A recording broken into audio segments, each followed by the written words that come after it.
Yeah, another great trip, another good adventure, a whirlwind of a week. Because I literally get on a plane on Friday, speak all day on Saturday, and then I get on a plane again on Sunday morning. But nonetheless, fantastic. We call that GSD, Bart. GFD. GSD, get stuff done, That's right. That's right. right? Yes, getting stuff done. Yes. I'm doing better though. I've got my hotel. I had and I've been on the carnivore diet, and I'd taken on the road, so that was interesting. We accomplished so that was pretty exciting to be able to do that.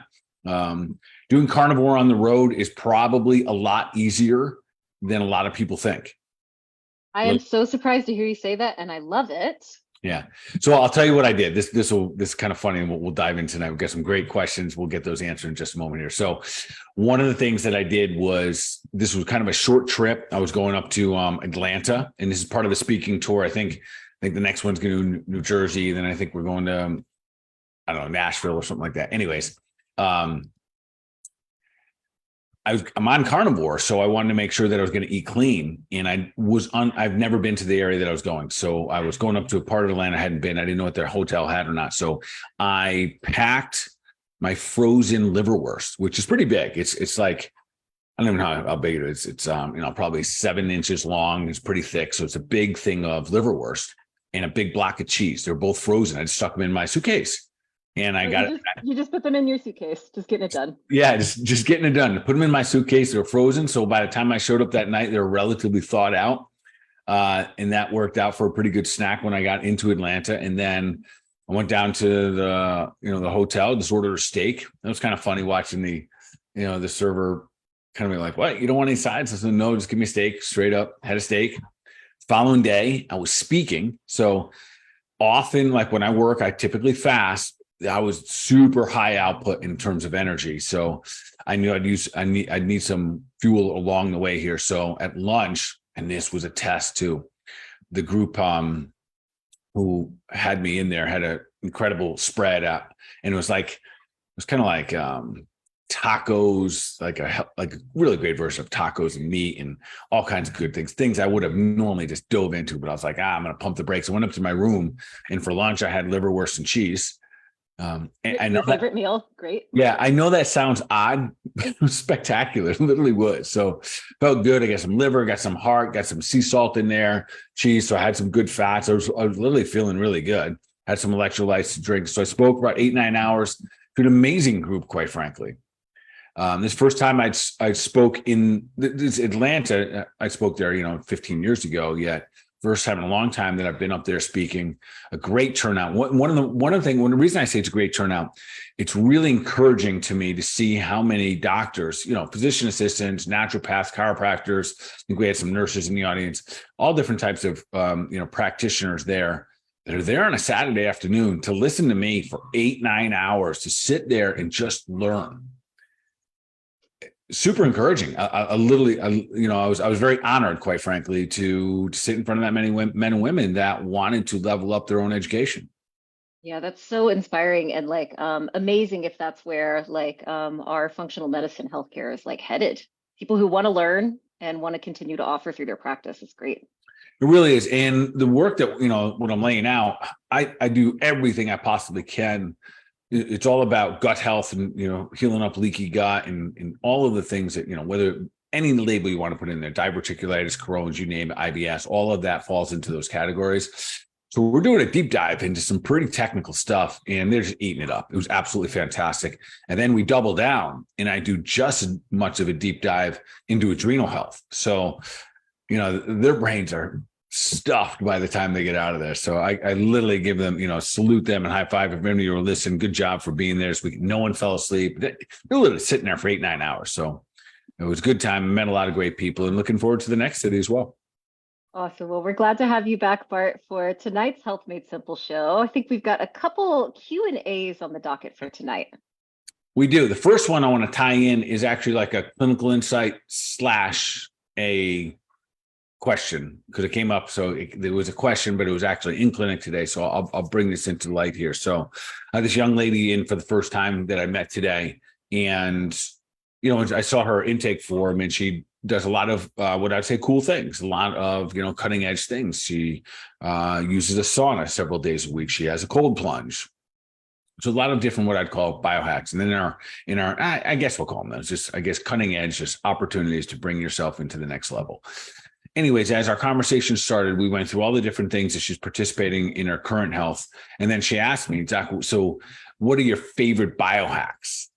And, we've had a conversation. So at this point, I get a little bit of an idea of how she moves, how she eats, and how she thinks. And my explanation was this: I said, listen, I love some of my absolute favorites: sauna, cold tank, exosomes for pain therapy. I love sound wave therapy. So there's so many things. There's stem cell therapies. There's so many different things that we have for biohacks.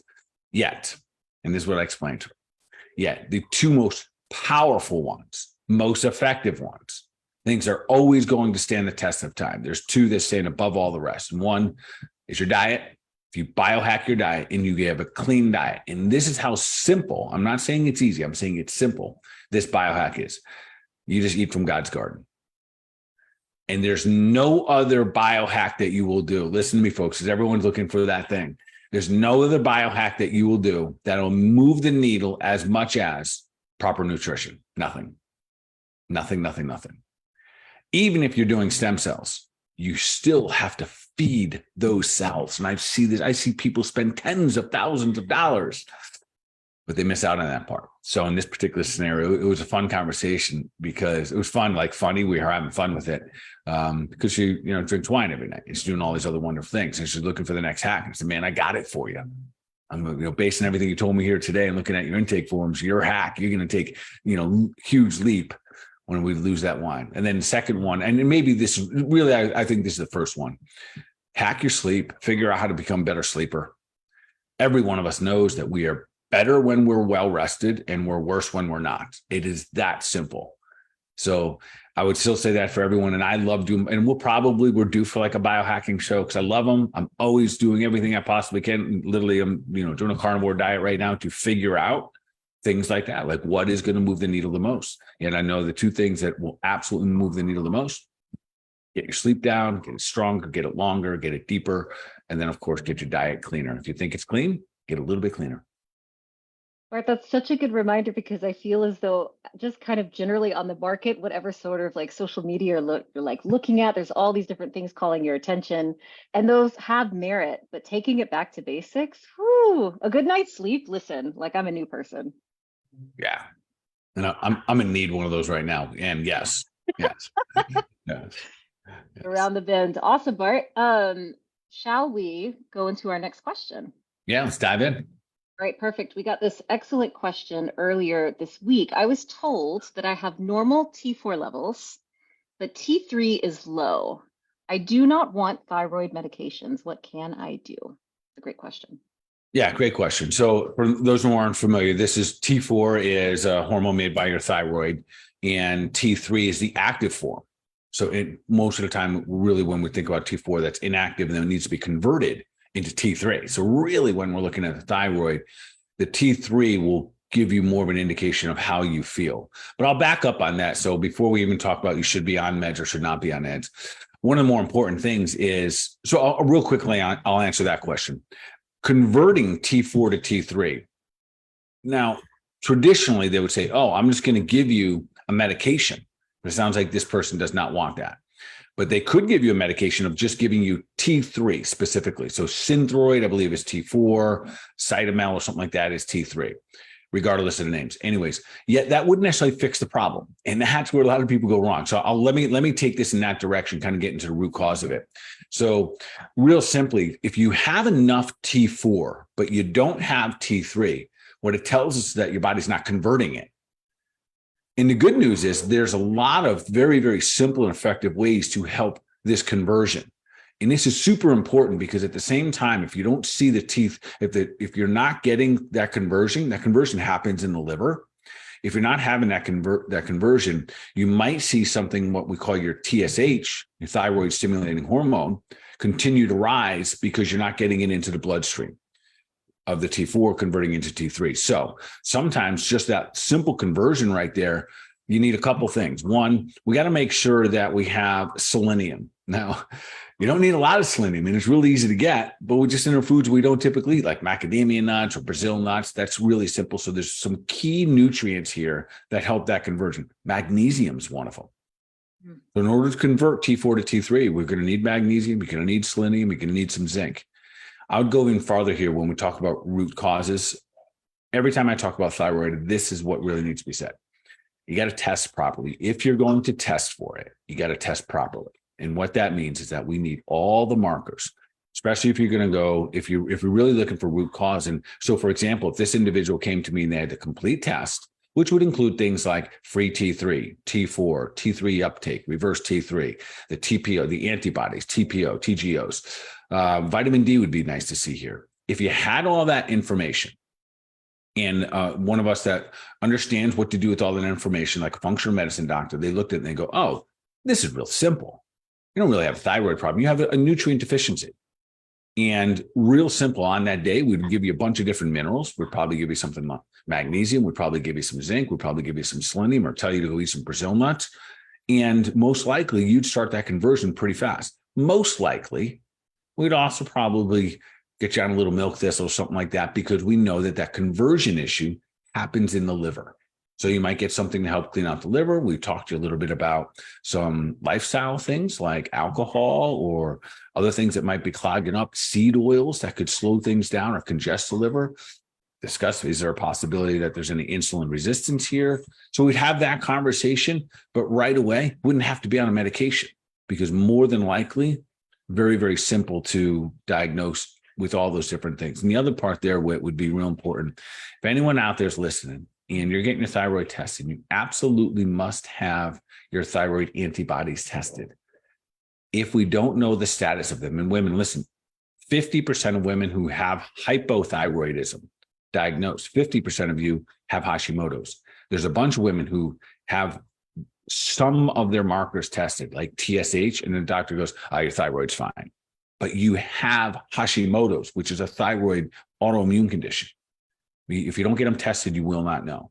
Because if you have Hashimoto's, you're going to always be on this seesaw, up and down. And the seesaw for thyroid is not fun. So it might be anything from fatigue is typically part of it.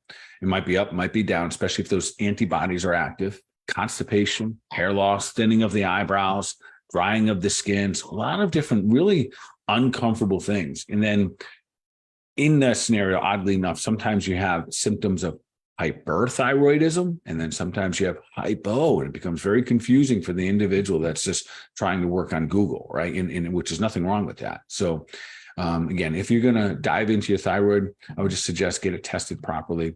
When we do our test, which people are certainly willing, if they want to, we could send them a lab test, probably 8 or 9 different markers. And then also knowing your vitamin D status, very important. That vitamin D will signal to the brain, tell your body what's going on, whether or not we do need more thyroid. So thyroid usually does not stand alone. It's usually thyroid liver, thyroid gut, thyroid adrenal glands. So I don't know if I fully answered or over-answered that question, yet nonetheless. I think it was pretty thorough, Bart. And we actually had 2 thyroid-related questions come in. I wonder if we have a moment to address those. Of course, let's do it. Amazing. Can you take iodine if you have thyroid nodules? Okay, great question. So this is why we want to see a full panel. So here's why. So the answer is typically, if you have nodules, you have goiter being built up. When you hear about T4 and T3, the 4 is iodine. If you don't have enough iodine, you'll often develop a nodule or a goiter. So almost always one of the quick fixes is getting iodine. So we see it all the time. And one of the reasons is it's hard to get iodine. There's not a lot of resources that we get it. Now, of course, you might Google and say, well, you got to be careful of too much iodine. I agree. Too much, but you would have to take a lot unless you have Hashimoto's. If you have Hashimoto's, and this is why it's so important before we just start to take things for like iodine. If you have Hashimoto's and your antibodies are active, iodine sometimes can increase some of the symptomatology in the short term. So that's where I'd say get with your doctor. But for the most part, many practitioners like myself have been using iodine with nodules and for goiters for long periods of time. And of course, I have to say this, check with your doctor. I'm not giving you any medical device advice here. I'm not diagnosing anything. So make sure you do check with your doctor. Yet often, and that's a great question, iodine is the deficiency there when you have nodules and or goiters. Beautiful, Bart. Thank you for that. And then I just wonder if you happen to have some common causes of hyperthyroidism to share. So in hyperthyroidism, so we're having too much stimulus. It's oftentimes it could still be in that autoimmune condition where our body is just responding in a hyper response. And a lot of times their symptoms can kind of go back and forth from hyper to hypo, being turned on and being turned off, being turned on and being turned off. The most common reason for that is what we call an HPT axis dysfunction, hypothalamus pituitary thyroid dysfunction. So it is I know that was a little technical, but so in your brain, there's something called your hypothalamus pituitary. That is what regulates things like your thyroid gland and your adrenals. Often in either hypo or hyperthyroidism, there's usually an adrenal component as well, where the body has been in prolonged states of stress and is constantly stimulating the thyroid. And this could be the case for hyperthyroidism. And it's not uncommon, again, that the individual who might get diagnosed with hyperthyroidism today, down the road could be diagnosed with hypothyroidism. Got it. That was a thorough Q&A answer to the thyroid, Bart. Thank you. Shall we go into the next question? Yes. What else you got? All right, here we go. I had a bad bout of food poisoning. It was awful. Sorry, whomever. What can I do to avoid, and anything I should do now? Yeah. So I think with food poisoning, probably the best thing for us to do is actually look at what does food poisoning mean? So we had this vague, kind of conversation. I had food poisoning last week. It was awful. I had vomit and diarrhea and everything was bad. And I felt really bad and I get everything out of my body. And sometimes we don't even recognize that is actually part of the healthy process of detoxification. But so we are crystal clear. Food poisoning, folks, means that a critter's entered your body, that it's either bacterial or most likely some type of parasite. And your body was able to recognize that downstream, meaning past several mechanisms of defenses were either shut down or shut off. And it got past those different kind of safeguards, if we want to call them, those different gates. And it gets into an area where then your body finally has some white blood cells available. And then your body has an immune response and it tries to kick them out or kill them as fast as can be. So when you hear food poisoning, I went to Mexico and I got food poisoning. You consumed something and it got down the hatch and into an area without being checked. So this is since the question does include what else can I do or what should I do anything now? One of the ways that we avoid food poisoning. So here's a simple thing. We're constantly being exposed to bad bacteria and viruses and parasites and all different things orally. We're taking things in all the time. We're licking our own fingers. We're petting a dog and, putting our fingers in our mouth, whatever, right? And we're at restaurants and there's things on the food, things you can't see with the eye, but they're there and they've always been there. They're never nonstop. But when we are compromised, and there's a couple of ways we can be compromised here. Our hydrochloric acid, HCl, which we should have very, very strong acid in our stomach. Well, the digestive system starts on the tongue. So not only is it a digestive system, it is a protective system. That's what killing stuff. So in the event that someone, I'll just give you an example, and it doesn't mean you're going to get food poisoning if this happens, but if you're on Tums and Rolaids and proton pump inhibitors and antacids, you're lowering your defenses. That's one of the gates that we don't want to let the bad guys through on. So if these bad guys get in there and the acid doesn't kill them, they can move on. And that's where most things are getting killed right there. There's also, there's an immune response in the mouth, in the saliva, called your secretory IgA. And a little technical, but no big deal. And this recognizes, as part of that innate immune system, goes, oh, wait a minute, bad guy, sends an alarm, and it sends white blood cells after them, like killer B cells and killer T cells. And so that's part of what's going on in our mouth. So there's this beautiful system set up to defend us. But it can be very easy to break the system down. meaning like we drinking alcohol, we're going to downregulate the IgA, the immune response in the mouth. Maybe we're taking mouthwash every day, not thinking, but we're killing off the enzymes and the bacteria that we need to send these signals off. Maybe you're on a proton pump inhibitor. Maybe you're under, constant duress and your hydrochloric acid in your stomach is getting weaker and weaker. And if all these things are happening, all of a sudden we all go out to eat and I'm broken down. I'm tired. My body's not responding well. I'm in sympathetic dominance. I'm really not in a rest and digest state. I get food bringing. All 6 of us eat the same thing and I get food poisoning. And really, what does it mean? I got invaded. I got invaded by a critter. Yeah. And it's very, very frequent that happens. And most of the time, it's just because our defense mechanisms were down. So if someone were to find themselves in that circumstance, let's say they're on the other side of it, Bart, are there certain things that they might be able to use to help get like stronger and feel better? Yeah. And there's a couple of things that are actually important because just because the main symptoms have gone away doesn't mean you're out of the woods. In fact, usually that means that organism has entered your body and it's camping and now it's setting up tent. So it's real. So there's a lot. It's a cringy visual, Bart. It really is. They will burrow into the tissue. They'll burrow into different organs and tissues. So, and a lot of people listening to this, if you've had food poisoning before, that moment of food poisoning was a turning point in your health. And a lot of us can look back and be like, wow, when that thing happened, my gut's never been the same. And you're right, because there's some organisms that have set up camp in your gut and you got to kill them off. You got to get rid of them. And it's not that difficult to do it. If you had food poisoning, when it calms down, or not even when it calms down, right away, literally, I would do a parasite protocol. They're very simple. We use 2 different things for that. In fact, that's a lot of what I was teaching the other docs this past weekend, something called wormwood complex and Zymex 2. And you can email our office. We're happy to give you the protocol for those. If you had food poisoning, you want to do it's a very short protocol. For 30 days, you take these 2 different supplements on and off. And as a result of it, you wipe out the majority of parasites that are going to come into your body.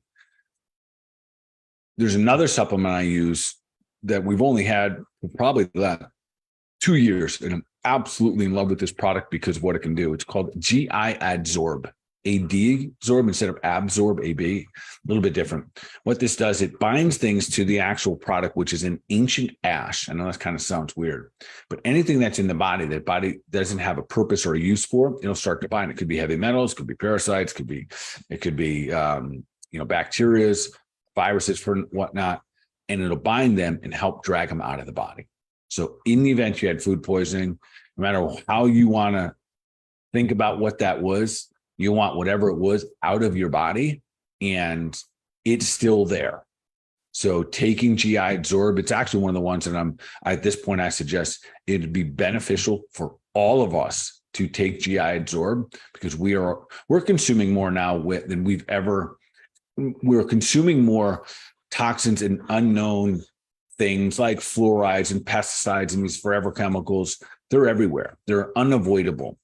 So a good proactive biohack is to help your body start to remove these before they build up and have, a detrimental effect on our overall health. So I use it. My wife uses it, in hopefully now 60 or 70 other docs are now recommending it to all their patients.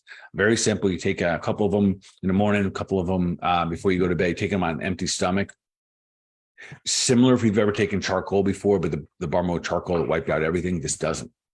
So it has this kind of intuitive, innate properties where it's only going to pick the things that are unhelpful or are useless to our digestive system and to our body. And the beauty here, so there's another thing that kind of goes with that.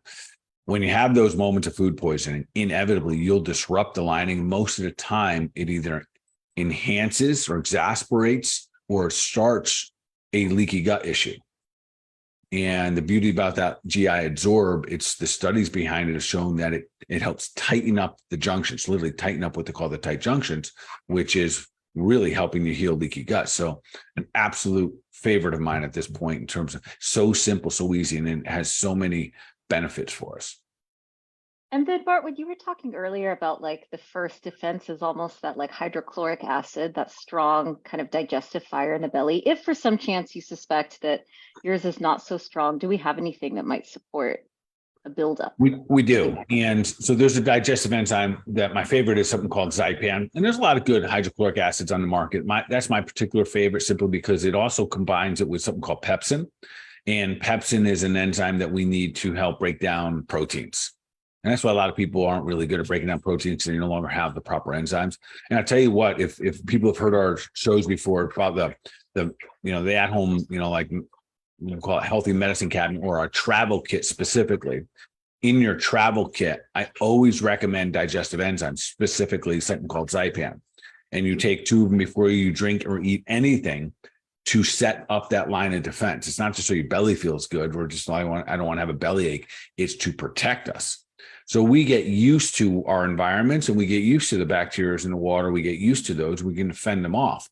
But when we get exposed to something new, for example, traveling out of the country, that's when we really want to make sure that we always have that support. So Zypan, which is digestive enzymes, 2 before all meals, is a perfect way to do it.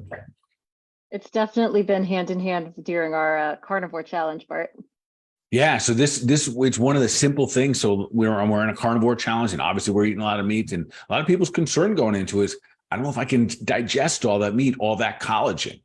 And on their own, there's a good chance they couldn't because as we age, hydrochloric acid does get a little bit weaker. So the beauty of the product called Zypan, it has hydrochloric acid and the pepsin, which are both designed to help kill off bad guys, but also help to break down proteins. So really, we've seen, through our carnivore challenge, people very successful at eating, steak every night, which is very interesting and a lot of fun. Beautiful. All right. Well, that does it for our Q&A for tonight, my friends. Thank you so much for joining us here on the Health Made Simple show.